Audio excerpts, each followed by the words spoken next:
This is episode 4 of Baba Yaga's Magic, Ukrainian egg magic. You may have seen the beautiful and intricately decorated Pysanky that Slavic people create around Easter time. And if you're familiar with them, you might even know that these eggs are powerful talismans for spiritual protection and blessings. But there is so much more to Ukrainian egg magic. This is Madame Pamita, and in today's episode of Baba Yaga's Magic, you're going to learn the magic of Ukrainian eggs. Not only are you going to learn about Pysanky, but I'll also share the magic traditions of krashanky, the edible dyed springtime eggs that we eat, and the humble yaytsya, or the plain egg. We'll also explore Ukrainian egg legends and the history of talismanic eggs in Ukraine. I'll even teach you some spells that you can do with these super magical gifts from our bird friends. So join me for this exciting adventure into the magic of Ukrainian eggs. Before we get started, I wanted to share just a little announcement about Global Giving's Ukraine Crisis Relief Fund. As you know, Russia has invaded Ukraine in the biggest state against state attack since World War II. Millions of civilians are caught in the middle of an escalating military conflict and humanitarian crisis, and casualties are rising. I know that as we all watch this horrific news, we can feel anxious and helpless. It may feel like you can't do anything to help Ukrainian families who just want to live their lives in peace, but you can. Global Giving has a Ukraine Crisis Relief Fund to provide humanitarian help to the people of Ukraine, and your donation to this fund will support Ukrainians in need with a focus on the most vulnerable, including children. All donations to the Ukraine Crisis Relief Fund will support humanitarian assistance in impacted communities in Ukraine and surrounding regions where Ukrainian refugees have fled. Global Giving's local partners are bringing relief to terrified and displaced communities, and they need resources to continue their life-saving work. Your donation to the Ukraine Crisis Relief Fund will provide shelter, food, and clean water for refugees, health and psychosocial support, and access to education and economic assistance, and more. Global Giving is one of the most reliable and trustworthy charities in the world. They have a 4 out of 4 star rating and a nearly perfect score from Charity Navigator due to their stability, efficiency, sustainability, and commitment to transparency. In addition, they have accreditation from the Better Business Bureau's Wise Giving Alliance. Global Giving makes it easy, quick, and safe to support people on the ground who understand needs in their communities better than anyone else. These organizations were there long before the news cameras arrived, and they'll be there long after the cameras leave. They know how to make their communities more resilient to future disasters, and they are already hard at work doing this. Global Giving puts donations and grants directly into their hands because the status quo, which gives the vast majority of funding to a few large organizations, is very slow and doesn't make sense. So Global Giving relief funds have been recommended by the New York Times, the Associated Press, NPR, Washington Post, Oprah, ABC News, and the US State Department. If you want to participate in my fundraiser for Global Giving, I've made a URL that will take you there. Just go to ukrainianwitch.com, or you can just go directly to Global Giving and give to them there by going to globalgiving.org. So now let's talk about Ukrainian eggs. So eggs appear again and again in Ukrainian magic. They show up as offerings to the spirits, as tools for divination, and as symbols of protection. Whole eggs are such an incredibly powerful magical tool that they're used as talismans as well. And there are many, many types of eggs used in Ukrainian magic as talismans and tools, but we are going to get into the 3 main categories of eggs used for spiritual purposes. The first one is yaytsya, which are plain eggs. Second are krashanky, which are cooked eggs that are dyed a single color. And the third one we're going to look at today are pysanky, which are the intricately decorated eggs made in the wax resist method. Now, many Slavic countries and cultures have traditions of creating decorated eggs. Poland, Belarus, Russia, Czech Republic, Romania, Lithuania, Bulgaria, Croatia, Hungary, Romania, Slovakia, Serbia, Slovenia, and of course, Ukraine. We even see decorated egg traditions in many other non-Slavic countries around the world. But today we're going to be focusing on Ukrainian egg magic. For Ukrainians, egg magic really goes back millennia, but we don't have a lot of intact eggs. Eggs are fragile, and the methods of making magic with eggs often consumed the eggs and the eggshell. When we think about Ukrainian magic and we think about these eggs, they weren't usually kept for years and years and years. That's a more modern development. In traditional Ukrainian magic, you would make a pysanky or you would use an egg and you would use it up. It was consumable. However, there has been the discovery of ancient intact Pysanky that are 500 years old that were discovered in Lviv in 2013.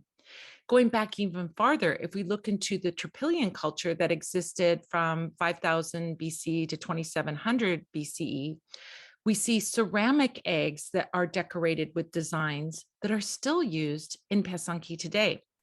We also see designs on Trypillian pottery from that time that have correspondences to Pysanky designs that still exist, that were handed down from mother to daughter, from grandmother to granddaughter.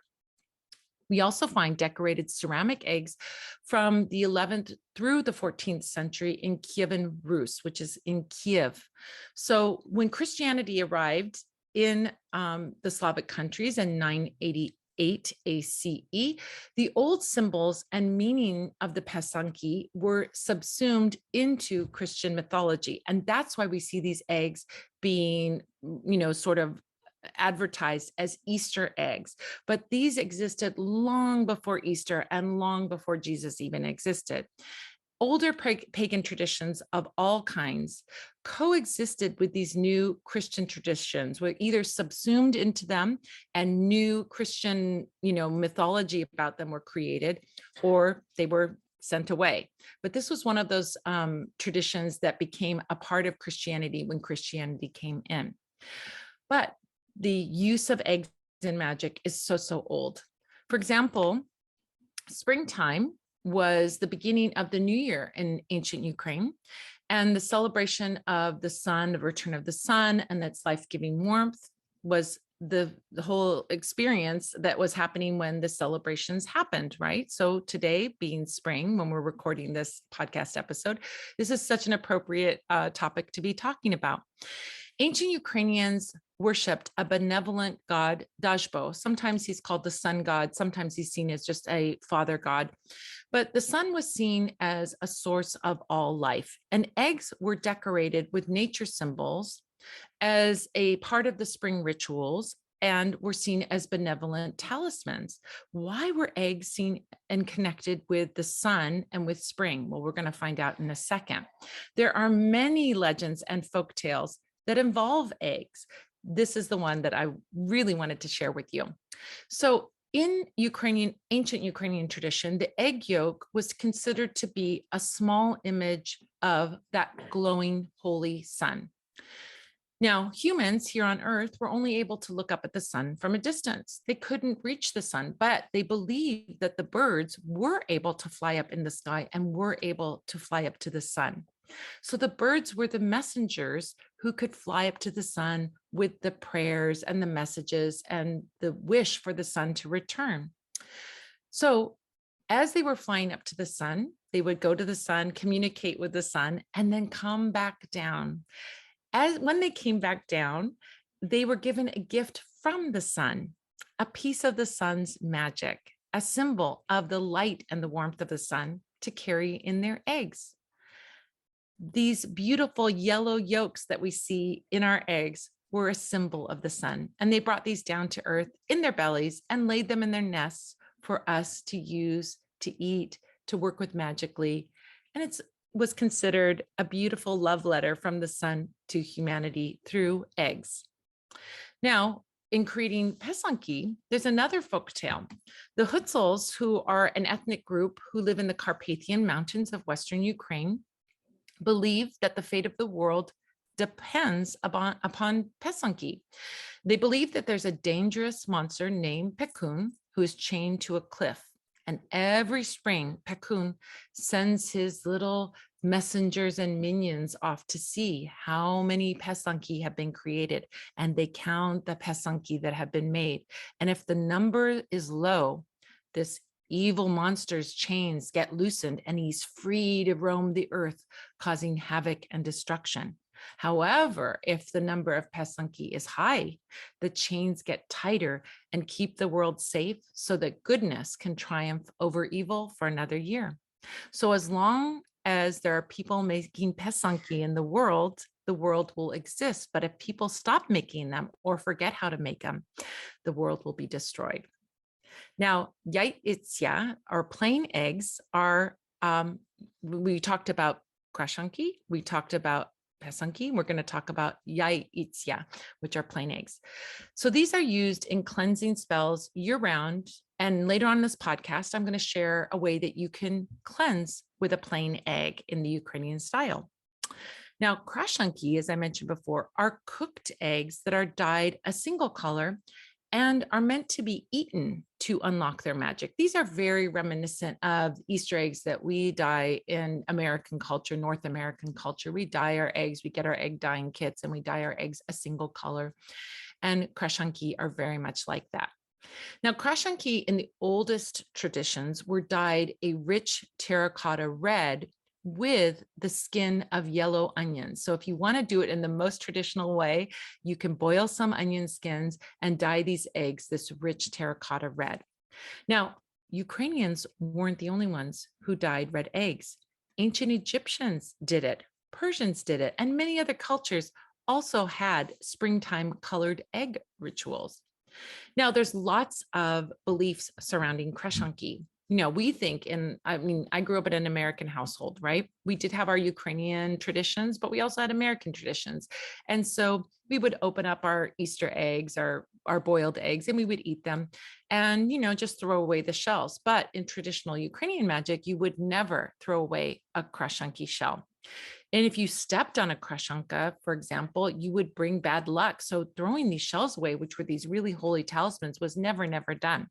Instead, they were crushed up and they were fed to livestock or pets or added to our own food. Now, when I say this with a caveat. You really can't do this with the commercial dyed eggs. Those artificial dyes, I wouldn't recommend eating them or feeding them to your pets or livestock. But if you are dyeing them in the traditional way with yellow onion skins as your colorant in your boiling water, then you can safely feed them to yourself or to your pets or to your livestock. Now, Krashanky shell powder is full of calcium as well as magic, and it imbues your body and your bones with health and strength. You can also do with either the commercially dyed one or the naturally dyed one. You can grind them and burn them in a fire or over charcoal, and that was done to smoke out illness. You could also bury them in your garden or in a potted plant to bless your land or your plants and bring in bountiful abundance. Now, in a minute, I'm going to tell you a little bit more about Pysanky. I'm also going to tell you about Yaitzya and Krashanki. But if you want to know more about Slavic magic, you'll want to check out the rest of the year's Witchcraft Workshop series. The first Sunday of every month, I hold a magical workshop over Zoom. And starting in April, these month-a-month workshops will be focusing on Slavic magic. We have a class coming up April 3rd about Pysanky. May 1st, we're going to be talking about Slavic spirit dolls, which are motanki. We're going to be doing classes about Slavic flower crowns, talismanic embroidery, the Slavic wax pouring ritual, Slavic spinning magic, Slavic living fire magic, and Slavic winter holiday rituals. So if you'd like to join me for some hands-on Slavic magic, sign up for these workshops today. You can find them by going to parlorofwonders.com, going to learn, and then going to workshops, or you can simply go to witchcraftworkshops.com. Another thing I want to drop a little blurb about is the pre-order of Baba Yaga's Witchcraft, because speaking of workshops, you get a free VIP pass to an exclusive workshop and book release party. Maybe you've heard, I've got a new book coming out in May called Baba Yaga's Book of Witchcraft. And in it, I share the story of Baba Yaga, the Slavic witch of the woods, and the spells, lore, and magical secrets from my Ukrainian heritage. I would love for you to join me on this adventure. So if you pre-order or you get on the Parlor of Wonders waitlist for the book, you can join me for a live Zoom workshop, a Q&A about the book, and Parlor of Wonders giveaways and more. It's going to be a big party with a workshop and a party afterwards.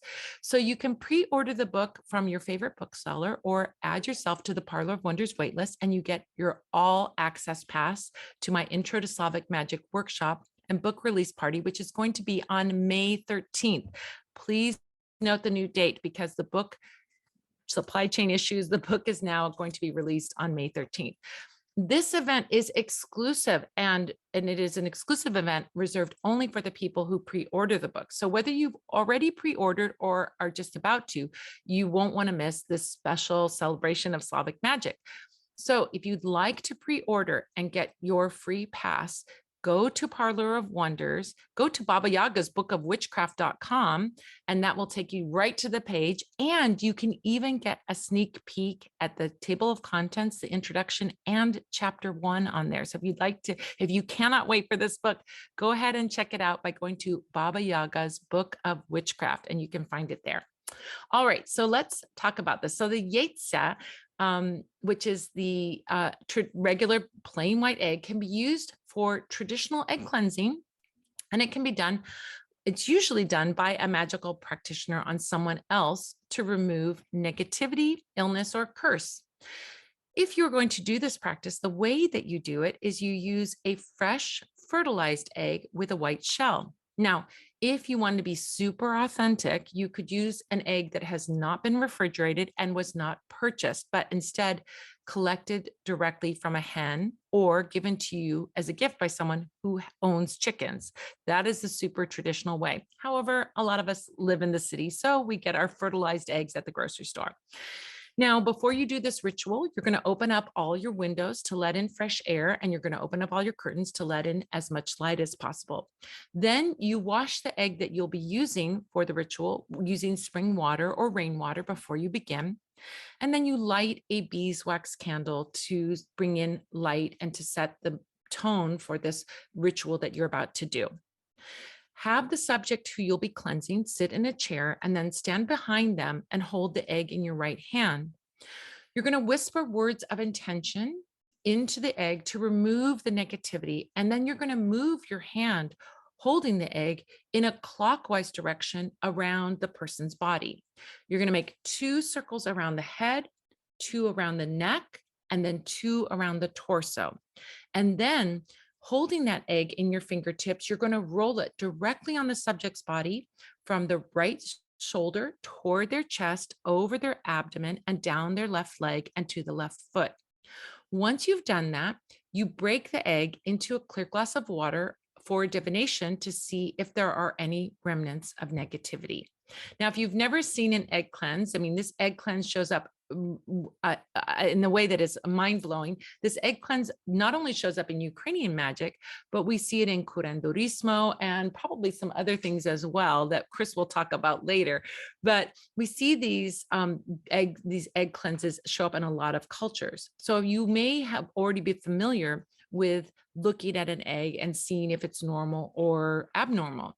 So you want to look for things, for example, like threads of egg white, which would indicate the evil eye, or red or black dots, which would represent or indicate the presence of a curse. And if that's the case, you're going to repeat that egg cleanse again with a new egg until you see an egg that looks beautiful, it's whole, it looks, it doesn't have any threads, it doesn't have any spots, and it looks good. And then you know you've done the cleanse thoroughly. Now, when you've broken all these eggs into the glass of water, what do you do with them? Good or bad, the broken eggs in the water should either be buried where no one will step on them, because you don't want anyone stepping on the curse, which is a very Ukrainian way of doing magic, or Alternatively, you can flush them down the toilet. If you're flushing them down the toilet and you ritually dispose of your egg, you say the following incantation: water, take away all curses, negativity, and illness. And that's the way you close the ritual. So very, very beautiful practice, and one that corresponds to a lot of other egg cleansing practices around the world, so, which is a delightful thing to me when I see the correspondences with Ukrainian magic and other magic from other practices around the world and other cultures around the world. Now, let's move on to krashanky. So krashanky, which are the dyed eggs that are a single color and they're hard boiled and you can eat them. Krashanky invoke the energy and the vitality of the sun. Just as I mentioned in that story before, it really represents that vitality of the sun, and so is very much a springtime ritual. It represents, as I mentioned, the energy and the vitality, but also represents abundance and fertility of all kinds. So you can make your krashanky either by dyeing them with natural dyes or dyeing them with artificial dyes and put them in a basket. And then just before dawn, bring them outside to catch the first rays of the sun. As that sunlight begins to break, that dawn begins to break, hold your hands over the basket with your palm down and visualize your wishes and whisper your words of power over the eggs. After the eggs have been blessed by the sun in this way, they can be eaten right away or kept in the refrigerator and eaten up to a week later. So this is a way to bring and imbue the sun's energy into your krashanky. Now, traditionally, krashanky are eaten with your loved ones in a joyful celebration to increase health and happiness for all. This is how we did it at my house growing up. One member of the family, usually a grown-up, will crack open a krashanka to be shared by all. My mother used to do this, and she would break off small pieces of the egg and place a little piece of the egg into everyone's mouth in the family. So the one egg would be shared with the whole family with a little piece of that egg, and a blessing given as that egg was put into your mouth for health, for happiness, and for just the gratitude of the return of spring. So that's another beautiful way that you can really, really work with the krashanky and bring that traditional Ukrainian magic into your practice, whether you celebrate Easter or you're celebrating spring. Now, there's another method that we use krashanky for bringing in blessings, and that is to put these dyed eggs into a basin of water. And then each member of the family would take this holy water that's been blessed by the krashanky. And the youngest member of the family would wash their face with this water, and then it would go up from the youngest member to the oldest member, going last. Now, between each person, the water would be ritually disposed of at the base of a tree, and new fresh water would be added. And as each person washes their face, they would be symbolically cleansing away the old cares of the past year and beginning their fresh new year with the spring. So this is another beautiful ritual, Ukrainian ritual around springtime, working with krashanky. Lastly, there's another krashanky ritual that I love so much. So the blazheni are kindly spirits who live downstream in a land with no sun. These are like spirits. This is going into spirit realm. And in shamanic practice, I would call this going into the lower world, going into this place where there's no sun, but spirits live there.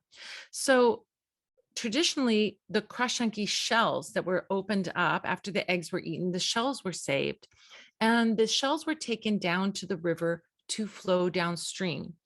Now, what would happen is with these eggshells flowing downstream, the eggs would be reassembled and they would float downstream and to become whole eggs in the land of the blazheni. So when those whole eggs showed up there, they would know, those spirits would know that a year has turned around, that there was a new year. It was a way of letting them know that there was a new year happening.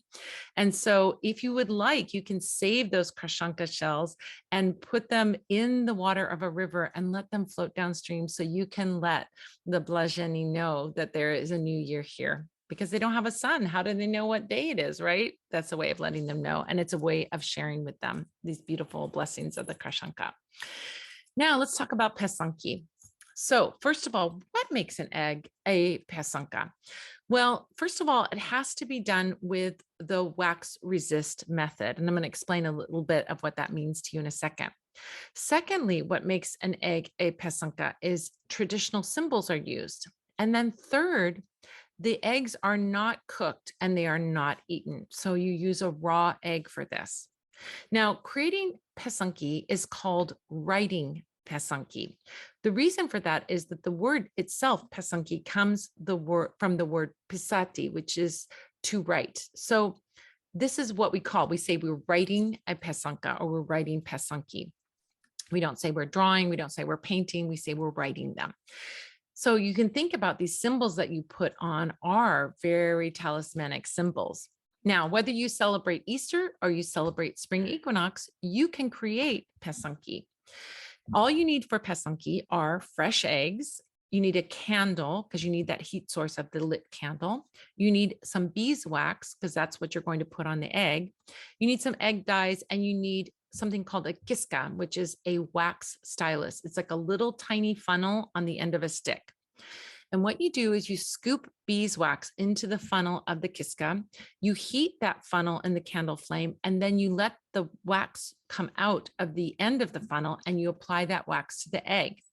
Every place that you apply that wax, the egg will stay that color. So for example, you can write on a white egg with the wax and that part will stay white. You can then dip it in yellow dye if you're going into the traditional colors. And then after you've dipped it in yellow dye, write some more with the wax. And then those places are going to stay yellow. Dip it in red dye, take it out, write with the wax. Every place that you write is going to stay red. And then finally do it with black. You do it with orange, red, black, and so on.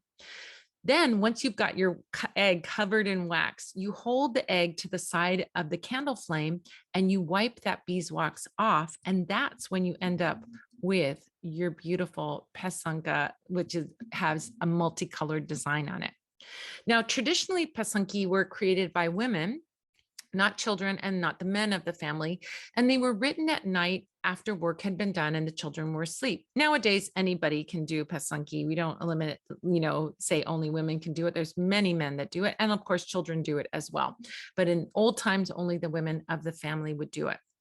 Now, if possible, during those times, they would use the first laid fertilized egg of a young hen. That was supposed to be really, really powerful. Not only powerful for bringing magic, but it would also mean fertility in the home, which meant the children would be thriving, crops and livestock would thrive, and of course, people would thrive as well. Now, when writing Pysanky, in traditional times and nowadays, it's really important to have a positive state of mind because in Ukrainian magic overall, whatever emotional state you are in when you are creating a talisman is infused into your talisman. So if you're in a bad mood or you're worried or you're sad, you would never make a magical item because that energy is going to be infusing your item. So you would want to make sure you came in with a good attitude, happy, joyful feeling, positive feelings, and then you're inscribing those feelings into your egg. Now, Pysanky were created after Stratenia, which is February 15th, up until just before Easter, or in the olden days, spring equinox or the new year being spring equinox. Full fertile eggs were used as they had the power of life in them. And Pysanky were actually seen as expendable magical tools because new ones would be made the next year. So you would use your Pysanky for the year, display them for the year, and then you would bury them, destroy them, or do something and start new. So it was not really seen as something that you would keep forever and ever like we do now. I mean, I keep mine forever and ever, but that's a more modern development. Now, in the old days, of course, they didn't have artificial dyes. They had dyes made from plants. And those plants, of course, had magical attributes as well. Nowadays, we use these aniline dyes, which are very bright and really have like really strong color. So either way, whether you use natural dyes or whether you use artificial dyes, either way, you're going to have a beautiful egg in the end. In the traditional way, living water was used to dye the eggs. And those were living water meant water that came from a spring or even more magical water that came from the first spring rain that was waking nature up from its long winter sleep. Living water was felt to have magical power, and this magic could be transferred to the Pysanka by using it in your dye.